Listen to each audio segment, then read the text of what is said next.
Shot ठंडा को सलाम देंगे राष्ट्रीय सलूट सलामी कस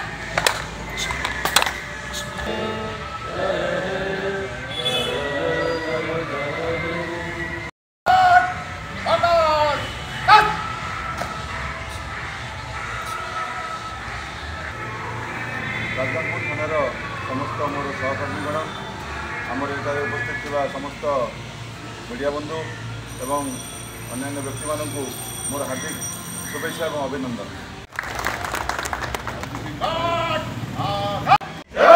भारत माता की जय। गोमी नारा जय नारा जय भारत माता के जय।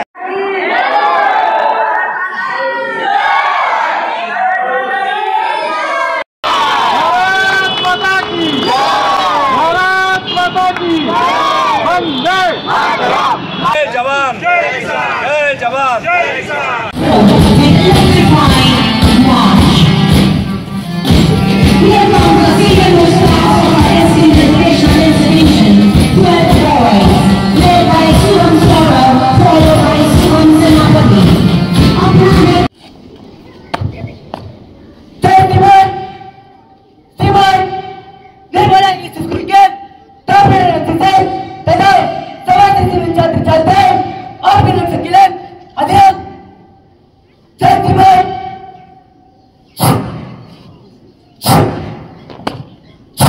आज भारतवर्षर गणपर्व स्वाधीनता दिवसर 78तम वर्ष उपलक्षे राजगांगपुर पुलिस स्टेशन परिसर में राजगांगपुर थाना अधिकारी श्री मनोरंजन प्रधान द्वारा जातीय पताका उत्तोलन करा जाई समग्र भारतवासी पुलिस अधिकारी सुरक्षा बल एवं उपस्थित सांबादिक को शुभेच्छा अभिनंदन प्रदान सह स्वाधीनतार मर्म और बलिदान संबंध में निजर मत उपस्थापन करथिले। राजगांगपुर फुटबॉल ग्राउंड ठारे राजगांगपुर अंचल समस्त स्कूल छात्र छात्री NCC cadre scout guide parade रे भाग नहीं मुख्य अतिथि को राष्ट्रीय सलामी प्रदान करथिले।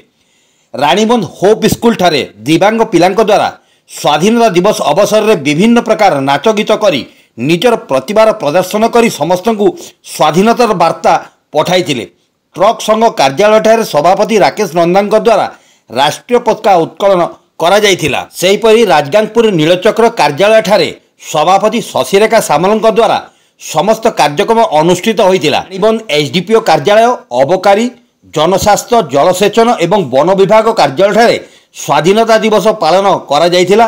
Rajgangpur rail station bus truck मालिक संघ तहसील बीडीओ कार्यालय विभिन्न शिक्षानुष्ठान कॉलेज स्कूल डालमिया सीमेंट समस्त छोट बड़ कारखाना बीजेपी बीजेडी कांग्रेस दल वाजपेयी छक सुभाष इस्लाम इंदिरा और राजीव छक ट्राइबल हॉस्टेल रानीबंध वीर Birsa Munda committee citizen firm पौरपालिका कार्यालय सरकारी बेसरकारी हॉस्पिटल विभिन्न बैंक जीवन बीमा ऑफिस कार्यालय और घरे घरे स्वाधीनता दिवस आनंद उल्लास साधारण लोक पालन करथिले।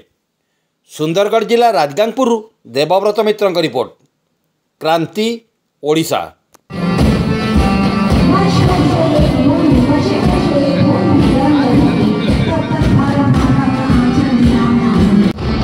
ये नफरत बुरी है, ना पालो इसे।